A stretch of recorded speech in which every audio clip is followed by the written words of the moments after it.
What's up guys, the Snowman here. I've got another tennis demonstration video planned for today. We're going to go over the main steps on how to hit a perfect forehand. I've done other tennis videos on different strokes in tennis as well, so please check those out if you're interested. But I'm by no means a professional. However, I do know what a prototypical forehand is supposed to look like, so let's head on down to the court and break it down step by step. To make it as simple as possible, we're going to break up our forehand into 5 main steps. Step number 1 is the ready position. If you watch the best tennis players in the world, whether that's Alcaraz, Sinner, Federer back in the day, the ready position helps prepare them for every forehand that they hit. Grip-wise, you should always have your hands ready to hit a forehand, as most of the tennis court can be covered with your forehand. Most players want to hit their forehand as much as possible. It's generally a better shot, the more desired shot, so that's how we'll start out. The first key with the ready position, make sure you keep the racket head nice and high in preparation for your swing.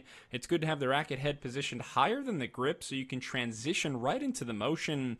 Then with your offhand, I'm a right-hander, so I keep my right hand with the forehand grip. With my offhand, I'm going to keep that on the throat of the racket for my ready position. You can also put your left hand on the grip as well if you're a two-handed backhanded player, but it's not one size fits all. Some two-handed backhand players will keep that offhand on the throat of the racket to generate more wrist action. Either way is fine. Just remember to keep the head of the racket higher than the grip. This is going to create that much needed leverage we need right at the onset of the stroke. The more leverage you have, the more power or spin or control you can have on your shot.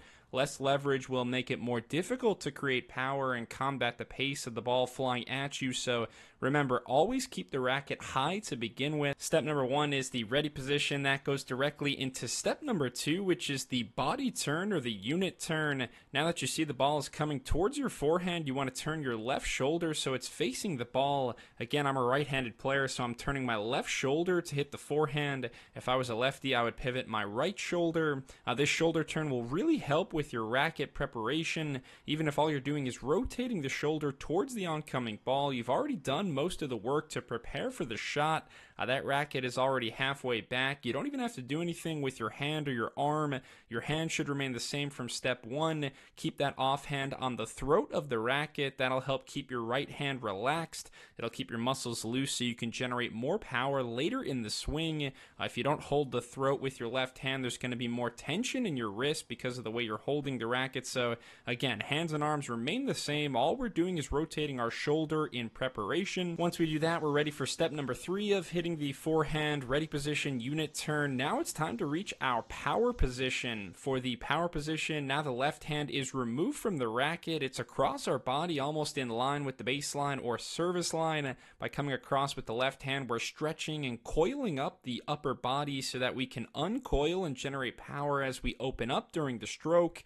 Our left hand is across the body. Some players find this helpful with tracking the ball as well. We want to still keep our racket head high throughout the power position.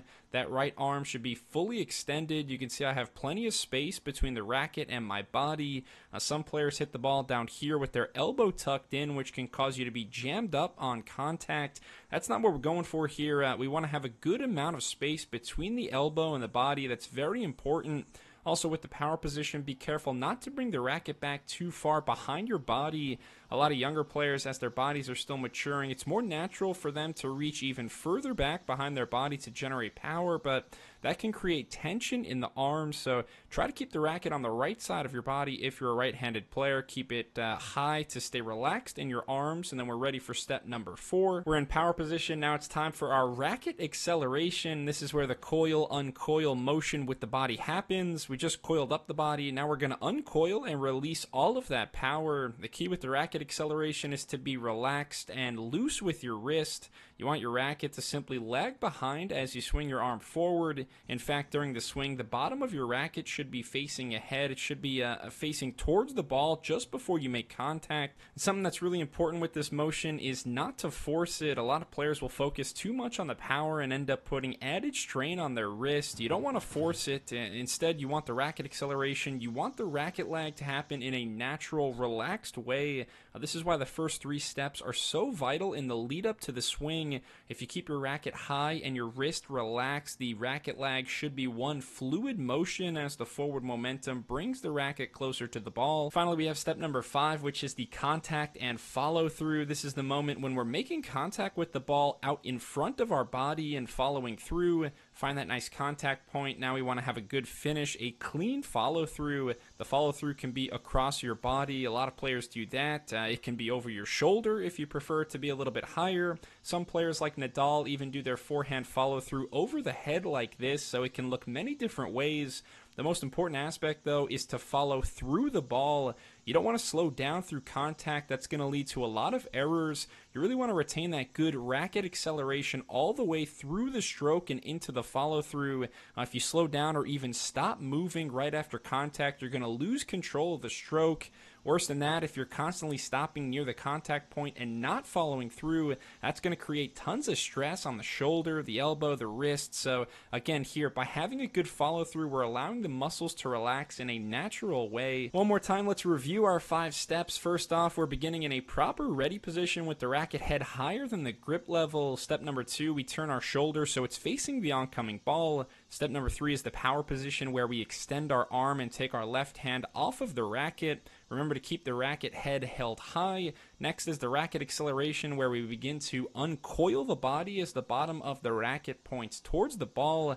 Finally, step number 5 is our follow through, where we make contact with the ball and finish the swing across our body or over the shoulder. When done all together, it should look a little something like this. Again, I'm more of a tennis scholar than a player, so do as I say, not necessarily as I do, but hopefully these 5 easy steps will help you hit more consistent, more controlled, and more powerful forehands on the court. Thanks a lot for watching my how to hit a perfect forehand video. Please, if you have any comments or questions, please leave a comment and subscribe to the Snowman Sports Media for more tennis and other sports content. Cheers!